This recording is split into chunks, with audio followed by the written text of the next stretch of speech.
Chicos, vamos a continuar. Subí esta fecha a la plataforma donde se encuentran los ejercicios y un resumen de todo el tema que habíamos estado avanzando. Y vamos a continuar. Entonces, nos hace mención a lo que son los procesos, ¿verdad? Los dos procesos que ya les había subido ayer en el video. Los procesos electrolíticos, las partes de una celda electrolítica. Aquí me especifica cómo es las celdas electrolíticas, los electrodos, la parte del cátodo, del ánodo y todo eso. Lo que explicaba en la anterior clase. Acá también nos hace mención a las semireacciones que se forman. Y como ya hemos dicho, ¿verdad? En el cátodo es donde ocurre la reducción y en el ánodo donde ocurre la oxidación. Acá me da la electrólisis de la sal fundida, que es igual al ejemplo que habíamos hecho ayer. Y acá tengo mis electrodos, la parte del cátodo, la parte del ánodo, mi fuerza electromotriz, mi intensidad de corriente, el cloruro de sodio, cómo se está fundiendo la sal, porque recordemos que la sal sólida no conduce electricidad, pero sí fundida. Y la sal se funde como que a 801 grados centígrados, así, ¿ya? Entonces acá se forman las semireacciones, la del sodio que sería la que del cátodo, ¿qué es lo que pasa en el cátodo? Que se reduce, ¿verdad? La reducción, el cloro, el que se oxida. Aquí está la semireacción producida y acá está toda la sal fundida, ¿ya? También tenemos la electrólisis de soluciones acuosas. Acá tenemos el cloro, el agua, el sodio. La semireacción también que se da. Acá el agua que está ganando 2 electrones. Acá el ánodo, el cloro que está perdiendo 2 electrones, entonces se está reduciendo el agua y el cloro se está oxidando, ¿verdad? Y después tenemos lo que son las leyes de Faraday, ¿ya? Tenemos la primera ley de Faraday y por acá abajo la segunda ley de Faraday. Pero ahora vamos a interpretar cómo nos dan las fichas.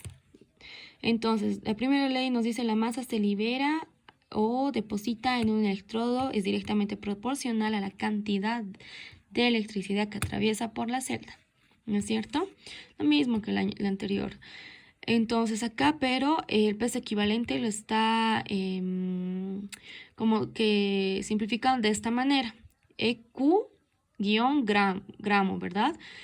Es de la misma manera, este es peso equivalente, es igual. De esta manera también se puede poner. Entonces, el año pasado han debido haber peso equivalente, ¿verdad? Entonces es eso, no se asusten. Y los 96.500 Coulomb, que ya les había hecho de dónde sale. Y este 96.500 Coulomb es igual a un Faraday, ¿verdad?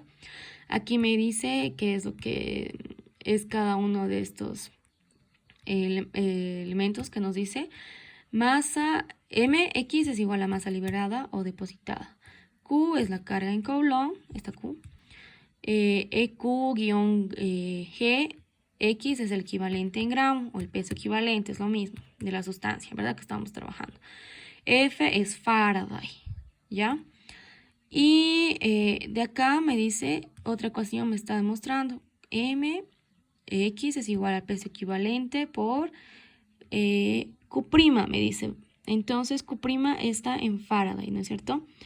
Y esta es la ecuación, ¿no es cierto?, de la carga eléctrica es igual a intensidad y por el tiempo, ¿no es cierto? La carga tiene que estar en Faraday, la intensidad en corrientes en amperios y el tiempo en segundos. Esto de la intensidad de corriente lo completa nomás, que tiene que ser en amperios, ¿ya? Entonces, de esto es que sale esta ecuación, ¿ya? Porque Q es igual a la intensidad por el tiempo. Entonces, aquí reemplazamos intensidad por tiempo, entonces tenemos la misma ecuación, ¿no es cierto? Ahora, nos da un ejemplo. Nos dice cuántos gramos de agua se descompondrá con 1.5 amperios si a través de la solución acidulando que de ácido sulfúrico durante 8 horas, ¿no es cierto? Entonces, me dice de agua, saco el peso molecular del agua para sacar su peso equivalente, ¿verdad? Entonces 18 entre 2, porque al tratarse de agua tengo que ver los dos del hidrógeno. Acá pongo eso. me da una intensidad de 1.5 amperios. Un tiempo de 8 horas, acá está. Esto lo tengo que transformar a segundos. Solamente tengo que multiplicar por 3600 segundos, porque en una hora hay 3600 segundos, ¿verdad? Entonces me pide la masa. Reemplazo todos mis datos. Acá sería el peso equivalente, que he sacado 18 entre 2,9, por la intensidad de corriente, que es 1.5 amperios, por los 8 por 3600, que es mi tiempo, entre 96.500, que es el dato que me da acá, el 1 Faraday. Entonces todo me va a salir en gramos. Haciendo la operación me sale 4 gramos. Acá igual tenemos otro ejemplo. Y pasamos a lo que es la segunda ley de Faraday. ¿Se acuerdan? Tenemos acá un electrodo, otro electrodo y otro electrodo, ¿no es cierto? Entonces están conectados. Acá tenemos 3. En el ejemplo de ayer solamente les daba 2. ¿Y qué me dice esta ley? Leemos. Si conectamos varias celdas electrolíticas en serie, la masa depositada o liberada son proporcionales a los pesos equivalentes de los mismos. Entonces son proporcionales, las masas son proporcionales a los pesos equivalentes. Así de sencillo, ¿ya? Ahora, igual tenemos, por ejemplo, del estaño, ¿no es cierto? Esto se está... vamos a contar con la valencia 4, que es un elemento nomás, el peso equivalente. ¿Y qué hacemos? La masa tenemos acá para sacar del zinc sobre el peso equivalente, que es el peso equivalente es el peso atómico del elemento que estoy tratando sobre su valencia. Entonces 4, ¿ya? Igual, misma historia para el cobre.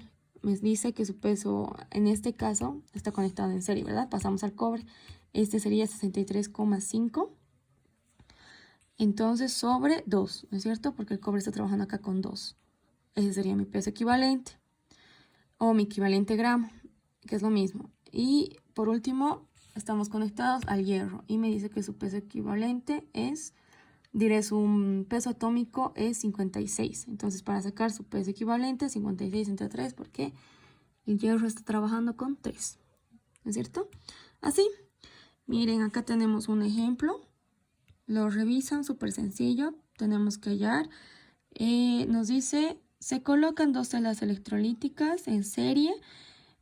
Una contiene nitrato de plata y otra sulfato de cobre, ¿verdad? Luego de un tiempo de ser sometidas a electrólisis, se depositan 54 gramos de plata. ¿Cuánto de cobre se depositará? Me dice. Entonces me pide la masa del cobre. Está en serie y lo único que hago es sacar el peso equivalente de cada uno. Que la plata está trabajando con 1, acá 1, ¿verdad? El cobre con 2, acá 2. Sus pesos atómicos que sacamos de tabla, sacamos ya todo para el peso equivalente. Y nos reemplazamos en la ecuación, solamente tendríamos que tener 2, ¿verdad? Porque hay 1, 2, 1, 2. Entonces tenemos 54 gramos de plata, que es lo que nos da en el enunciado, acá. Y reemplazo 108, que he sacado el peso equivalente a la plata. Me pide la masa del cobre y reemplazo aquí el peso equivalente del cobre, ¿no es cierto? Entonces despejo masa del cobre y me sale 15,875 gramos, ¿ya? Eso es todo, chicos, de esto. Y vamos a pasar a hacer los ejercicios.